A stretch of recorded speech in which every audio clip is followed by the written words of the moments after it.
আজকের এই ৭৫তম প্রজাতন্ত্র দিবস উপলক্ষে জিনারাই অর্থ প্রতিষ্ঠান অর্থাৎ জামিয়া মাতলাউল উলুম ও কুল্লিয়া খাদিয়াতুল কুবরা প্রাঙ্গণে উপস্থিত হয়েছেন, তাদেরকে আমি প্রতিষ্ঠানের পক্ষ থেকে ধন্যবাদ জানাচ্ছি এবং তাদের জন্য আমি দোয়া করছি যে আল্লাহ যেন তাদের সকলকে ভালো রাখে এবং প্রতিষ্ঠানের সঙ্গে ভবিষ্যতে আরও বেশি বেশি করে যুক্ত থাকার তৌফিক দান করেন। আজকে আমরা এক্ষুনি জানতে পারলাম যে এটা প্রজাতন্ত্র দিবস ২৬ জানুয়ারি। আমরা সকলেই অবগত যে আমাদের ভারত ১৫ই আগস্ট ১৯৪৭ সালে স্বাধীন হয়েছে। আমরা স্বাধীনতা লাভ করেছি কাদের কাছ থেকে? ইংরেজদের কাছ থেকে। যে ইংরেজ আমাদের ভারতবর্ষে ১৬০১ খ্রিস্টাব্দে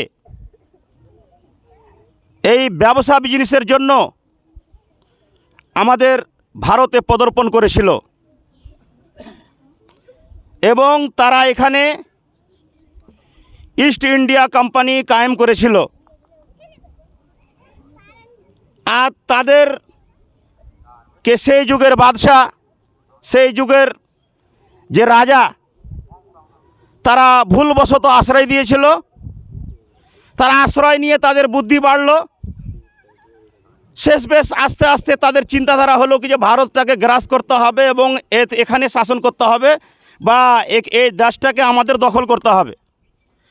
এ করে তারা কিন্তু সেদিন কি করলো, ভারতটাকে আমাদের দখল করার একটা পরিকল্পনা নিল। আস্তে আস্তে এই গোটা ভারতকে দখল করে নিল। তাদের দখল আরম্ভ হলো পশ্চিম বাংলা থেকে। কিছুদিন আগে আমাদের জমিয়াতের যিনি সম্পাদক আসগার মাদানী সাহেব, উনি এসেছিলেন, একটা কথা বলে গেছিলেন যে বাঙ্গাল যখন ঘুমিয়ে যায় গোটা ভারত ঘুমিয়ে যায়, আর বাঙ্গাল যখন জাগে তখন গোটা ভারত জাগে।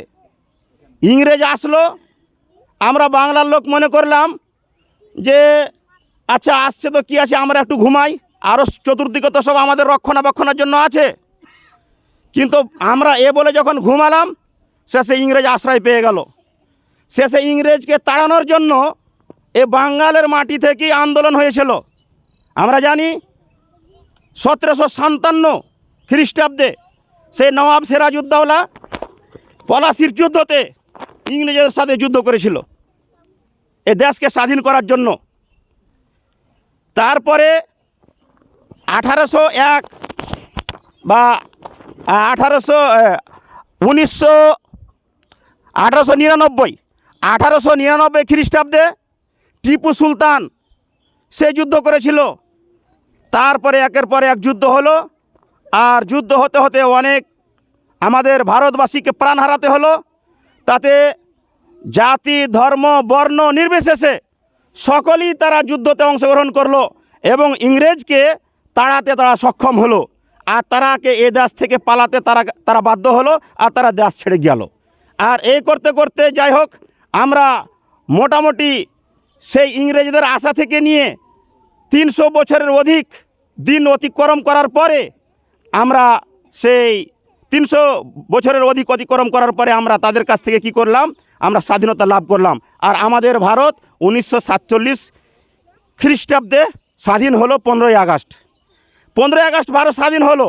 তারপরে ২৯শে আগস্ট, মোটামুটি ১৪ দিন পর, এই ১৪ দিন পর কি হলো, একটা মিটিং হলো। মিটিং এই হলো যে আমাদের দেশে আমাদেরই লোকের ওপরে আমাদেরই নিয়ম চালু হবে, ইংরেজদের আর নিয়ম কানুন কিছু মানা যাবে না। এর জন্য ৭ জন সদস্য গঠিত হয়েছিল। আর ওই সদস্যর যিনি মেন ছিলেন তিনি হচ্ছেন ডক্টর ভীমরাও আম্বেদকর। এই ৭ জন নিয়ে কি করেছিল, এই ভারতবর্ষর মানে রচনা লিখার আর কি তারা চিন্তা ভাবনা করলো বা রচনা লিখতে আরম্ভ করলো। আর তাতে মূল যে জিনিসটা ছিল যে এখানে প্রত্যেকটা ব্যক্তিকে মানে প্রত্যেকটা ব্যক্তি স্বাধীন থাকবে, তাদের জাতের দিক দিয়ে স্বাধীন, তাদের ধর্মের দিক দিয়ে স্বাধীন, তাদের খাওয়া পড়ার দিক দিয়ে স্বাধীন, তাদের চলাফেরা থেকে স্বাধীন, যে যা ধর্ম, যে যা কর্ম করবে, যে যা খাবে, যে যা পড়বে, সকলকে স্বাধীনতা দিতে হবে। এটা মূল কিন্তু ছিল আর কি সেই দিনের মানে এজেন্ডা, বা সেই দিনের মূল কিন্তু একটা ছিল আর কি রুল। যাই হোক, সেই রুলকে ফলো রেখে কিছু নিয়ম নীতি সব কিছু তৈরি হলো। আর তৈরি হওয়ার পরে মোটামুটি 3 বছর হইতে কিছুদিন কম, 3 বছর হইতে কিছুদিন পর আবার তখনই এই নিয়মগুলোকে আর কি মানুষের সামনে সেই নভেম্বর মাসে আর কি 1949 নভেম্বর মাসে সেই নিয়মগুলোকে সবকে এক জায়গাতে করা হলো। আর করার পরে তখন সেই নিয়মগুলোকে একটু যাঞ্চ পড়তাল করা হলো। আর যাঞ্চ পড়তাল করার পরে তারপরে তখন সেই 24শে জানুয়ারি 1950 সেই ডেটে কি হলো, সে নিয়মের ওপরে মানে সিগনেচার করা হলো, হস্তাক্ষর করা হলো, আর সব স্বীকৃতি দেওয়া হলো। আর তার একদিন পর বা 2 দিন পর সেই 1950 26 জানুয়ারিতে আমাদের দেশে আমাদের নিয়ম তৈরি করা আমাদের লোকের ওপরে লাগু হলো। আর সেদিন থেকে আমরা সে নিয়মের ঊর্ধ্বে আমরা চলছি। তাতে আমরা ভারতবর্ষে আমরা চলছি, ফিরছি, খাচ্ছি, তাতে আমাদের সমান অধিকার রয়েছে। আমরা ধর্ম বর্ণ আমাদের এসব ব্যাপারেও মানে সম্পূর্ণ আমাদের ছাড় আছে।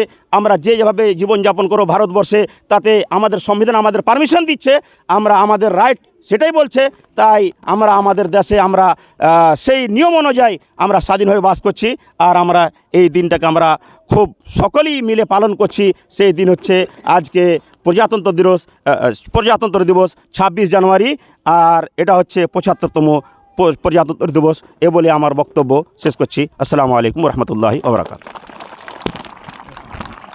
মাশাআল্লাহ, আমাদের মাদ্রাসার প্রধান শিক্ষক মাওলানা আবুল কাসিম